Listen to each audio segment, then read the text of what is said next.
Hello বন্ধুরা, আসসালামু আলাইকুম। সবাই কেমন আছেন? আশা করি ভালো আছেন। তো আজকে আমার বাবা আমাদের জমি থেকে খুব ফ্রেশ ফ্রেশ সবজি নিয়ে আসছিল। তো সবজিগুলো দেখে আমার অনেক কৌতূহল হলো। এটা দেখতেই পাচ্ছেন, ফুলকপি, ফ্রেশ ফ্রেশ ফুলকপি, একদম ছোট সাইজ। আমাদের জমিতে কোনো সার ব্যবহার করা হয় না, কীটনাশক ব্যবহার করা হয় না। তো একদম ফুলকপির সাইজগুলো একেবারে ছোট ছোট, 4-5টা ফুলকপি নিলে একটা সমান হবে। আমার দেখে অনেক সুন্দর লাগছিল, তাই আপনাদের সাথে ভিডিও করে শেয়ার করলাম। আপনাদের কাছে কেমন লাগে এই ছোট ছোট ফুলকপি?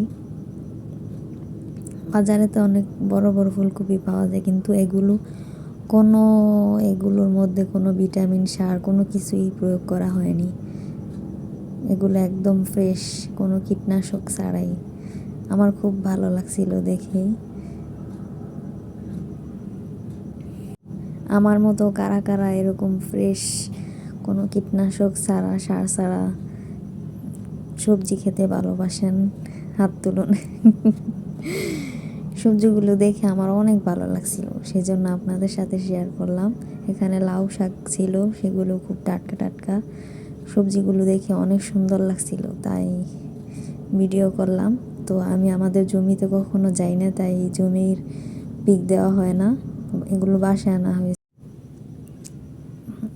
আমার বাবা জমি থেকে ফ্রেশ ফ্রেশ সবজি এনেছিল, আর এদিকে আমার মা মাছ কাটছিল।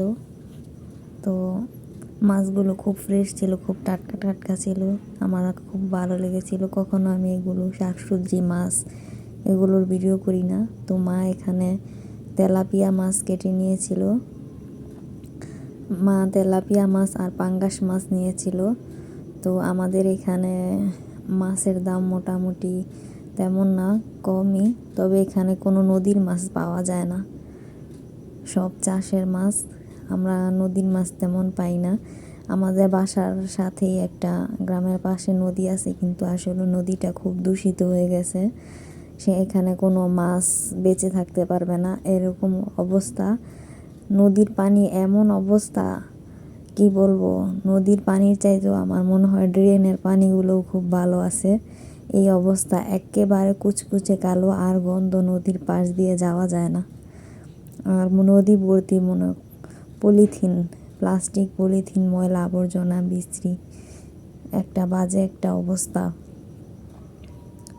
আস্তে আস্তে জমিটা ভরাট হয়ে যাচ্ছে। এই যে পাঙ্গাস মাছ, তো মা পাঙ্গাস মাছের যে কালো কালো কালো উপরে হয়ে আছে, এই কালো ময়লাগুলো পরিষ্কার করবে কিছু পাতা দিয়ে, খসখসি পাতা আমরা এটাকে বলি, আপনারা কি পাতা বলেন জানি না।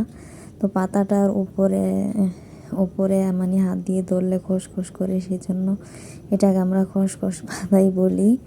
তো এই পাতাটার নাম যদি কেউ জানেন অবশ্যই কমেন্ট করে জানাবেন।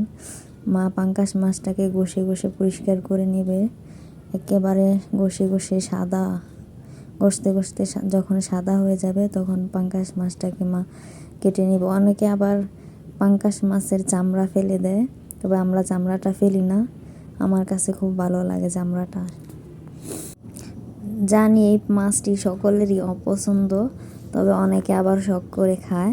আমি মাছ মাংস তেমন পছন্দ করি না, কিন্তু তারপরও পাঙ্গাস মাছের মাথাটা আমার খুব ভালো লাগে। অন্যান্য কোনো মাছের মাথা তেমন আমি পছন্দ করি না।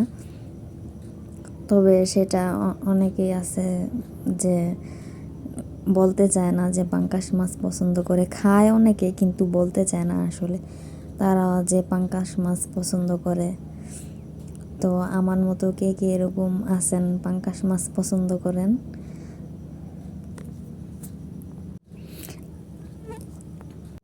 আমি একটা ভিডিওর মধ্যে দেখেছিলাম, এক হুজুর ওয়াজ করেছিল যে পাঙ্গাস মাছ আর তেলাপিয়া মাছ নাকি জান্নাতি মাছ, এরকমটাই অনেক আগে শুনেছিলাম, তবে এখন তেমন মনে নেই ওয়াজটা ভালো করে।